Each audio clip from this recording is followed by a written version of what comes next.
Greetings nerdy list aficionados, and welcome back to Top 10 Nerd. Since the release of the Black Widow teaser trailer on December 3rd, 2019, fans have had questions about Red Guardian, the character played by David Harbour. So since you're all curious, we have some facts for you. There's more to know than you might think. I'm Sasha, and these are the top 10 shocking Red Guardian facts you need to know. Get ready, number 1 is gonna blow your mind. Unless you're like a level 10 comic book nerd, but you won't know unless you stay tuned. Number 10, the Golden Age. The first Red Guardian, yes, the first, debuted in the Golden Age of comics, but only via retcon. He was Alexei Lebedev, and he debuted in Namor the Submariner Annual number 1 in 1991. This comic would establish him as a hero from the same time period, who fought alongside Captain America and Namor. He appears to have been killed in the Purges during the 50s, in experiments that led to his successor, the version of himself that debuted before him. Sometimes there are retcons just to retcon. This appears to have been one of them. Number 9, there have been 7. Yup, 7 people have gone by this name. Legacy character to the max. The second person to hold that name is Alexei Shostakov. He is arguably the most iconic, but people have their faves. Okay, so that's 2. Who are the rest? So we have Dr. Tania Belinsky, Joseph Petkis, Krasno Granitsky, Anton, and Nikolai Krylenko. Now you know the Red Guardians bounce around too, despite being tied to Captain America. They don't all debut in his comics. For example, Alexei debuts in the Avengers. This is one of those characters who is iconic within comics, and yet outside of them, some may not know who exactly they are. There are a lot of characters floating around like that, and part of what is driving some of this fan excitement is the fact that it's David Harbour who's portraying the character, who many people are fond of thanks to his work on Stranger Things. Number 8, life model decoy. These characters tend to have run-ins, or in the case of one iteration, just be life model decoys, or LMDs, for the hip amongst you. So Alexei was rendered a life model decoy in the latter part of his existence, in the Widowmaker crossover,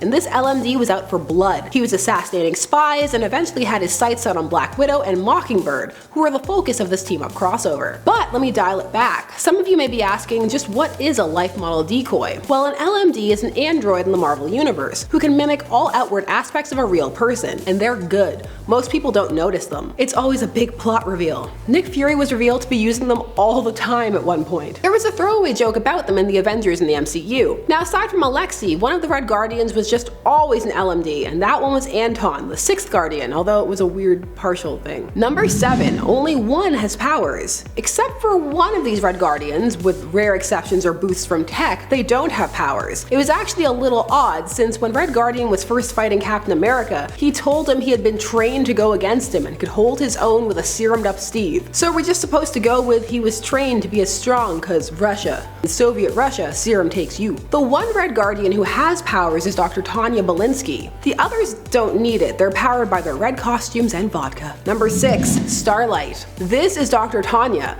and she is a bit different than your typical Red Guardians, in that she adopted a costume similar to them and their mantle, but was associated with being a bit of a rebel. She was a neurosurgeon who turned to vigilantism after her father was sent to Siberia as a dissident. She fought to protect dissidents and attempt social reform, so hardly the symbol of the homeland that they would have liked to be carrying the Red Guardian mantle. However, she would leave Russia when Dr. Strange requested her specifically to perform a brain transplant. She would stay in America and join the Defenders. It was after this she would get her powers, and it's not exactly a happy story. She would be dominated by the Presence, who would transform her using a Chernobyl-like blast and then manipulate her to his whims. Her and the Presence would eventually find a balance, and she would later take on the name Starlight. Dr. Tania was the 2nd Red Guardian, or the 3rd if we have to acknowledge that retcon.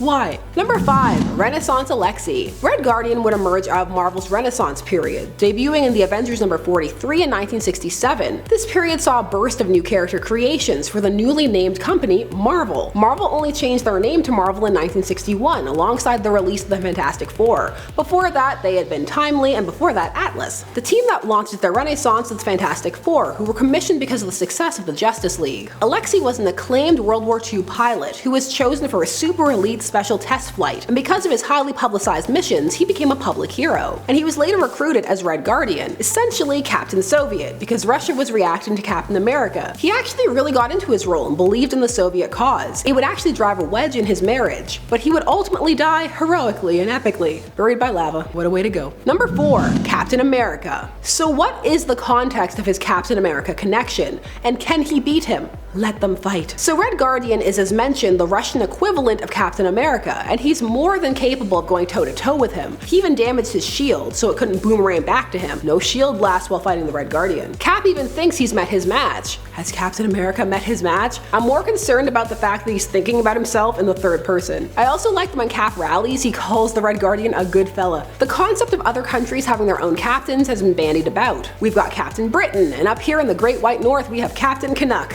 Yes, Captain Canuck. He sure exists. And he has action figures. Number 3, From Russia with Love. One of the Red Guardians is a reference to the 1957 Ian Fleming spy novel From Russia with Love. This of course is a James Bond novel. How? Well, let me explain. So this Red Guardian, who we're going to be talking about, is the 5th to appear in the canon narratively. Chronologically, from a meta standpoint, it would be a bit different, again because of that 1991 reboot. This is Krasno Granitsky. He appeared in Maverick number 10 in 1998, and his name is an homage to the assassin in the From Russia with Love story, Donovan Grant. It's actually the Russianized version of that name, which is fitting because Donovan's moniker was Red. Spy references, hooray! Number 2, Ronin. The Red Guardian is yet another character to take on the name Ronin. What will that mean for the MCU? It remains to be seen. We did get to see Hawkeye's Ronin, so we'll have to wait and see what the future holds. However, the Ronin Alexei, because it was Alexei who this happened to, because of course it was, he was the LMD version. So we don't have to think about all those bad things he did as our Alexei. You know, Red Guardian has actually been adapted before, like in cartoons and the like. It's an interesting situation. Maybe he'll pop off now that he's all over the outlets. People want more Red Guardian, or just more David Harbour, not as Hellboy. And finally, in at number 1, his marriage to Natasha. That's right, Black Widow and Red Guardian Alexei were married. He was her husband from early on back in the day when she was still a ballerina. Their marriage was